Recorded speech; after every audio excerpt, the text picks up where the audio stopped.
Why do humans fight? This is a fundamental question about our species. It's a question that has been asked by philosophers, scientists, and honestly, just everyday people for thousands of years. On a small scale, we see conflict everywhere. Two children might argue over a single toy, each believing they have the right to play with it. Their small world has limited resources, and they both want the same thing. This simple disagreement is, well, a tiny version of a much larger problem. It shows us a basic human instinct, the desire to have something, and the conflict that arises when someone else wants it too. It's a simple yet powerful starting point for understanding a very complex issue that defines so much of human history. The reasons for personal fights are often rooted in deep primal emotions. Fear is a powerful motivator. A person might feel threatened by someone else's words or actions, and they might react aggressively to protect themselves.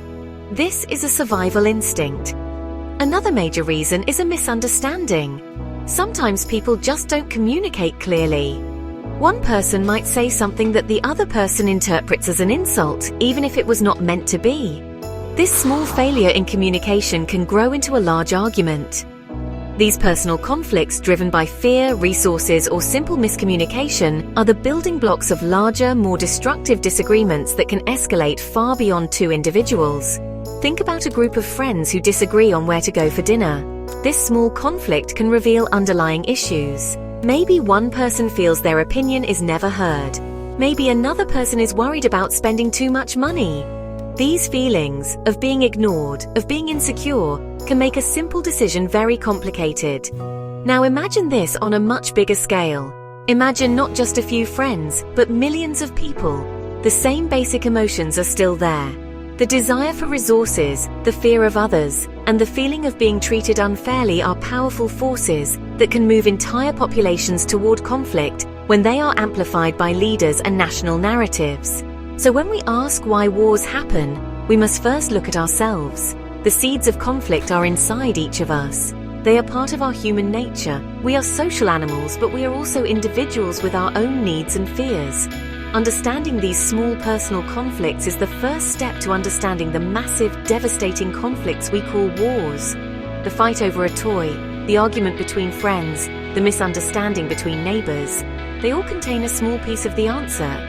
They show us that conflict often begins with simple, relatable human emotions that under the wrong circumstances can grow into something much, much larger. When these small personal conflicts scale up to the level of countries, they become wars. Governments, which are made up of people, can feel the same things as individuals: fear, a desire for more resources, and a sense of pride or honor. A country might go to war because it wants more land. More land can mean more space for its people, more farms to grow food, or more natural resources like oil or minerals. This is like the two children fighting over a toy, but instead of a small plastic object, the prize is a huge piece of the earth with immense value and strategic importance. Another major reason for war is power. Some governments want to be the most powerful in their region, or even in the world. They believe that having a strong military and controlling other, weaker countries will make them safe and prosperous.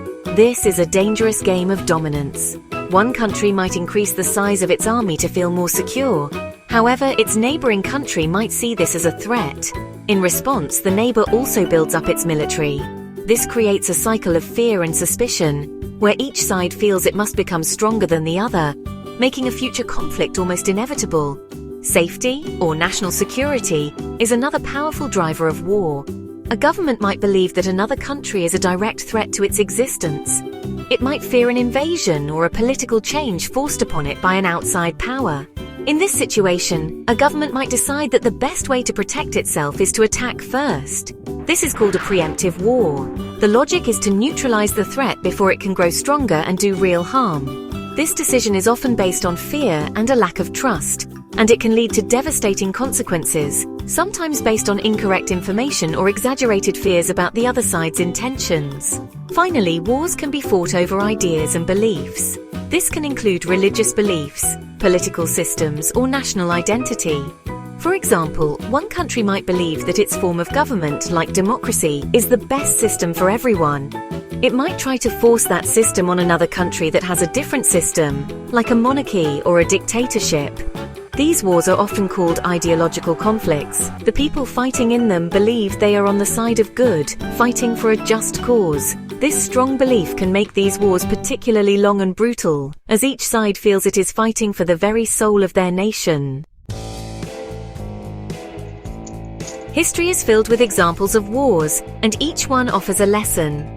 Let's look at World War I, which started in 1914. This war was not caused by a single event, but by a complex mix of factors that had been building for years.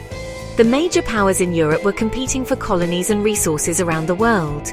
They were also building up their armies in a massive arms race, creating an atmosphere of deep suspicion.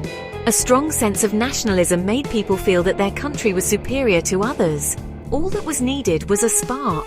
That spark came when the Archduke of Austria-Hungary was assassinated, triggering a chain reaction of alliances that pulled the entire continent into a devastating war.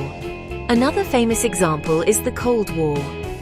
This was a long period of tension between the United States and the Soviet Union after World War II. It was not a direct hot war between the two superpowers, but they fought each other indirectly in other countries. The main cause of the Cold War was a deep ideological conflict. The United States championed democracy and capitalism, while the Soviet Union promoted communism. Both sides believed their system was the best and saw the other as a dangerous threat to their way of life and global security. This conflict was fueled by a nuclear arms race, where both countries built enough atomic bombs to destroy the world many times over. The Vietnam War is another important example of a conflict with complex causes. It was, in many ways, a part of the larger Cold War. North Vietnam was a communist country, supported by the Soviet Union and China. South Vietnam was anti-communist and supported by the United States. The United States got involved because it believed in the domino theory, the idea that if one country in a region fell to communism, the surrounding countries would fall too. The war was also a fight for Vietnamese independence and national identity, a conflict that had been going on for decades against foreign powers. This shows how local struggles can become part of bigger, global conflicts. These examples teach us that wars rarely have a single simple cause. They are usually the result of many different pressures building up over time. Competition for resources, the desire for power, fear of others, and conflicting beliefs all play a part. Understanding these historical conflicts is important because it helps us see the patterns. It shows us the warning signs of a potential war. By studying the mistakes of the past, we can hope to avoid repeating them in the future and find better, more peaceful ways to resolve our disagreements before they escalate into global catastrophes. What would a world without war look like? It is a beautiful idea to imagine. In such a world, the enormous amounts of money spent on armies and weapons could be used for other things. We could build better schools and hospitals. We could invest in science to cure diseases and explore space. We could focus our energy on fighting global problems like climate change and poverty. The human creativity that is currently used to invent more effective ways to kill could be redirected towards creating a better life for everyone. This is the great promise of a world at peace, a world of shared prosperity and progress. In a world without war, people would also be safer. Families would not have to live in fear of bombs or invasions. Children could grow up without the trauma of violence. The millions of people who become refugees, forced to flee their homes because of conflict, could stay in their own countries. A world without war would likely be a world with more trust and cooperation between nations. Instead of competing, countries could work together to solve their shared problems. They could trade freely, share knowledge, and build a truly global community based on mutual respect and understanding rather than on fear. However, a world without war might not be a world without any conflict at all. People would still have disagreements. Countries would still argue over borders, resources, and ideas. The key difference would be how these conflicts are resolved. Instead of using violence, we would have to rely on diplomacy, negotiation, and international laws. This would require strong global institutions and a shared commitment to peaceful solutions. It might also mean that some injustices would take a very long time to fix. Without the threat of force, it could be harder to stop a government that is hurting its own people. In conclusion, understanding why wars happen is crucial for building a more peaceful future. We have seen that conflict starts with simple human emotions like fear and desire. These emotions can be amplified by governments, leading to wars over land, power, safety, or beliefs. History shows us the devastating consequences. While a world without war is a beautiful dream, full of promise for human progress and safety, it would also present its own challenges. The path to peace is not easy. It requires us to manage our own instincts, communicate better, and build systems that allow us to resolve our differences without resorting to our most destructive behavior.